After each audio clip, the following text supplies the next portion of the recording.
It's late summer, and the last time I did a video was about a year and a half ago, early spring, in regards to rabbit proofing.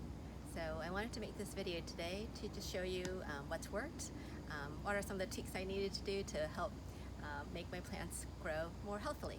So here we go. So this is my perennial bed, and as you can see, this is the rabbit fencing that I had talked about in my last video. It's 28 inches high, and it actually held up really well. I didn't need to move it during the snowy winter months in the Northeast here. One thing that you'll notice, however, is that because there are some gaps, the rabbits don't necessarily jump in, but they are able to stick their heads in and eat the blossoms or the leaves within. And so that's something to take into consideration. A nice surprise was that this bed I had put a good deal of compost in and fertilized with natural fertilizer early in the spring. And so that even when the plants on the edge got attacked and eaten by the rabbits, it grew back really well. It's almost like it has a bit of like an immune system ability to fight back. And so that's a good balance of being able to have a minimal looking fencing, as well as having plants that are going right up to the edge. And then they eventually start going over when the rabbits are interested in other plants in the neighborhood. So I want to show you an area where there was a little bit less success. So come over here, please.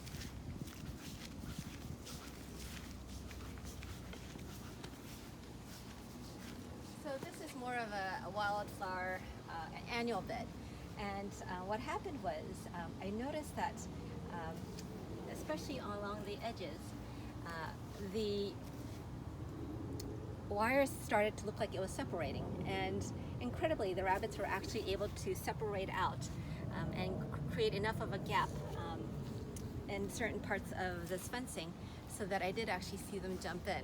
So I had to actually manually put the wire back to sort of its original positioning. And so with enough persistence, they are able to breach the fence.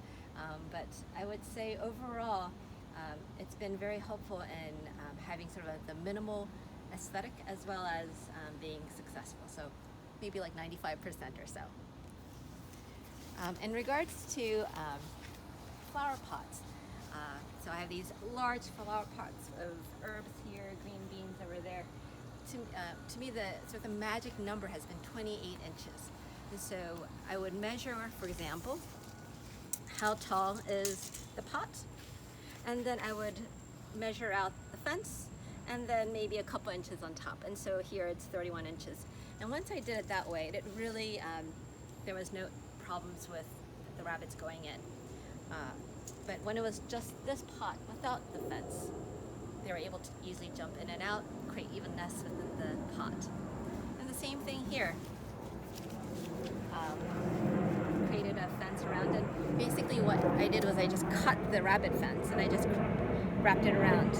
Of course you can use other fences that are tighter, the stainless steel, smaller, with the smaller squares. But aesthetically I found this to be just, it hides better in the green of the foliage.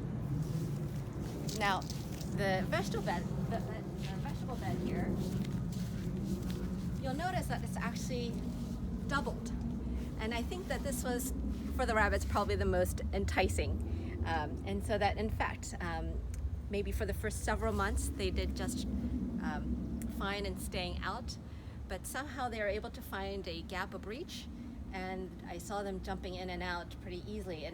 And so what I did was I actually put another layer of fencing around the bed, but upside down, so that it has sort of a staggered, better protection.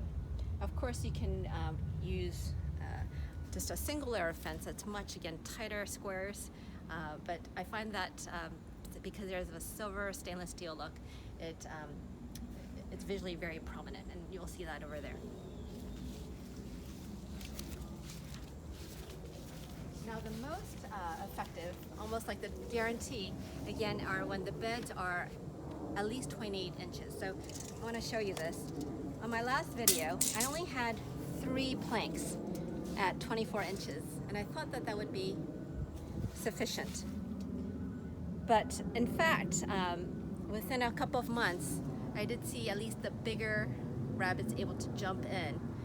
And so I had to put 1 more plank on top. And actually there's no soil behind this top one. It's just made basically like a little fence. And at 32 inches, and so I haven't had any problems once we were at this height. And so height seems to be the most effective because they can't really jump, at least not here, over 28 inches. Now, every once in a while, you will see little holes and maybe nibblings of something, and you'll think, oh, did a rabbit get it? But there are definitely chipmunks here, squirrels here, and from what I can observe, there's nothing to prevent squirrels or chipmunks unless you have full coverage. And usually the damage done by chipmunks and squirrels are much less, really minimal in comparison to rabbits, and so I don't mind so much when they come in every once in a while, and usually by mid-season they're out doing something else and attacking other areas and not my vegetable beds. And then just other variations on the same theme. Again, big pots. And this I showed you at the last video. I also elevated. When it was literally just on the ground, they were able to easily jump in. So I elevated the whole pot. You can either elevate the whole pot or put a fence around the edge. And so I tried it both ways. It's easier to access when you elevate the whole pot, but it is quite heavy to elevate. And again, you know, this is, I would say, it's more like 26 inches, and it's been pretty successful. And you know, the height of this pot and that doesn't seem like it's very much difference, but when it was just this, without this stainless steel fencing, I did see damage of the rabbits jumping in. I put this around, no problems. And this is the other type of fencing that I was alluding to. It's much smaller squares, and so there's really no ability for them to jump through these. And so if you want to, you can put this around your bigger garden beds, your flower beds, but it's again visually much more visible. So when it comes to flower beds, I like the green rabbit proofing fence. And then just other ideas on the same theme. So for example, so always I'm just trying to go for heights. So here, you know, at 28 inches, I just initially put in the rabbit proofing fence, but what happens is that they can easily just stick their heads in. So I actually had to double layer it. And I guess if I were to do it again, I might have just done one of these instead of having to double. But I guess it's aesthetically better this way. So that's one option. Another one is putting a little sort of dome like this on top. And this is good for small plants. What happens, however, as the plant starts to grow in the basil within, that once I take off the lid, I'm not going to be able to recap it. So I'm just letting it grow and grow and grow until I'm ready to harvest for probably a big batch of pesto. So it's growing inside that. And then the third option is this one here. So this is the stainless steel small square fence. And again, we're 24 at 25. And here, you know, I'm doing only 25 inches, and I haven't had any problems.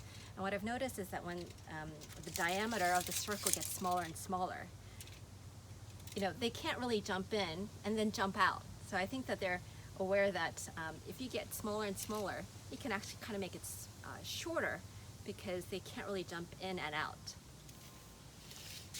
Well, I hope that was helpful. Enjoy gardening, though it's sometimes quite frustrating. It's also just wonderful fun and joy to be able to see your plants, enjoy eating them, and so best wishes.